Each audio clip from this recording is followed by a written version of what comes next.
एक जंगल में सभी जानवर मिलजुल कर रहते थे। उस जंगल में एक बहुत ही विशाल व सुंदर झील थी।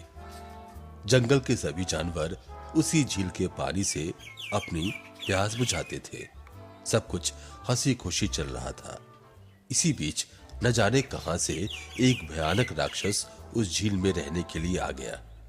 उस राक्षस ने उस झील पर कब्जा कर लिया और झील को ही अपना घर बना लिया।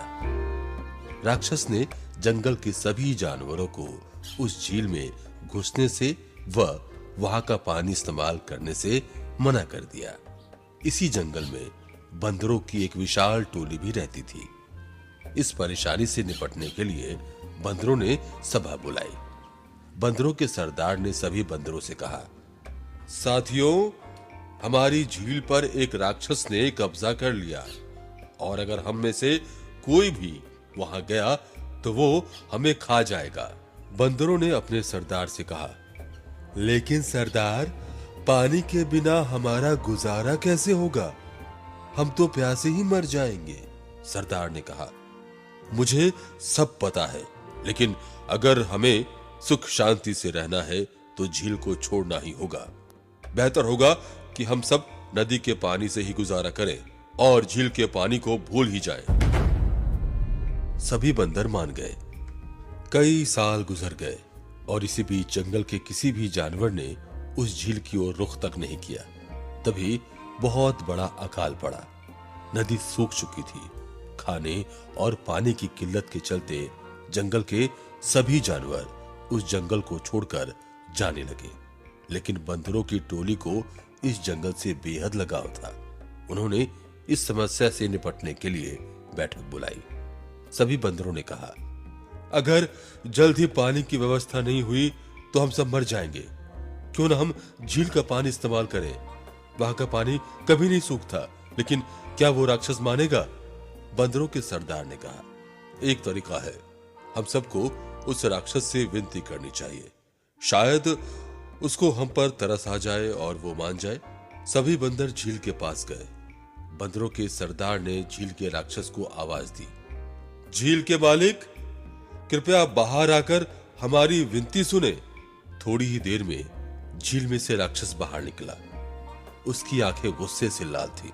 वो जोर से चिंघाड़ते हुए बोला, तुम लोग कौन हो और यहां क्या कर रहे हो? मैं आराम कर रहा था, मेरी नींद क्यों खराब की? इसका अंजाम जानते नहीं हो क्या? राक्षस की बात सुनकर बंदरों का सरदार विनती करते हुए दयनीय आवाज में बोलता है, सरदार, महाराज, आप शक्तिशाली हैं और महान हैं। इस जंगल में बहुत बड़ा अकाल पड़ा है। भूख प्यास से सभी जानवर बेहाल हैं। अगर पानी नहीं मिला तो हम सब मर जाएंगे। हम आपसे इस झील का पानी पीने की इजाजत चाहते हैं। ये सुनकर राक्षस को गुस्सा आ गया। मैं तुम में से किसी को भी इस झील में घुसने नहीं दूंगा। अगर किसी ने हिम्मत की तो मैं उसे खा जाऊंगा। ये बोलकर राक्षस वापस झील में चला जाता है। सभी बंदर बेहद निराश और हताश हो जाते हैं, लेकिन बंदरों का सरदार कुछ सोचता रहता है। उसे एक तरकीब सूझती है। वो सभी बंदरों को बोलता है, तुम में से कुछ बंदर झील के पास ही एक गहरा गड्ढा खोदो और बाकी के बंदर मेरे साथ बांस के खेत में चलो। बंदरों का सरदार बंदरों को लेकर बांस के खेत में चला जाता है। वहां जाकर उसने बंदरों को खेत के कुछ लंबे व मजबूत बांसों को काटने का आदेश दिया। बंदरों ने अपना काम कर दिया। वहीं दूसरी ओर झील के पास भी गड्ढा खोदा जा चुका था। बंदरों के सरदार ने बांस लिया और बांस का एक सिरा झील में डुबाया और दूसरे सिरे को गड्ढे की तरफ मोड़कर उसमें से जोर जोर से तब तक सांस खींचता रहा जब तक कि उसमें से पानी ना आ गया हो। देखते ही देखते झील में से पानी उस गड्ढे में जमा होता गया।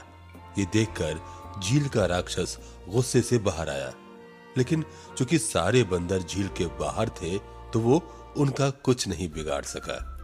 राक्षस गुस्से में ही वापस झील में चला गया। बंदरों ने खुशी खुशी झील का मीठा पानी खूब मजे से पिया। सीख, बुद्धि बल से बड़ी होती है, चाहे कोई भी कितना भी शक्तिशाली क्यों ना हो। बुद्धि व समझदारी के सामने उसका बल मायने नहीं रखता। इसलिए बड़ी सी बड़ी मुसीबत के समय भी अपना संयम नहीं खोना चाहिए और बुद्धि से काम लेना चाहिए।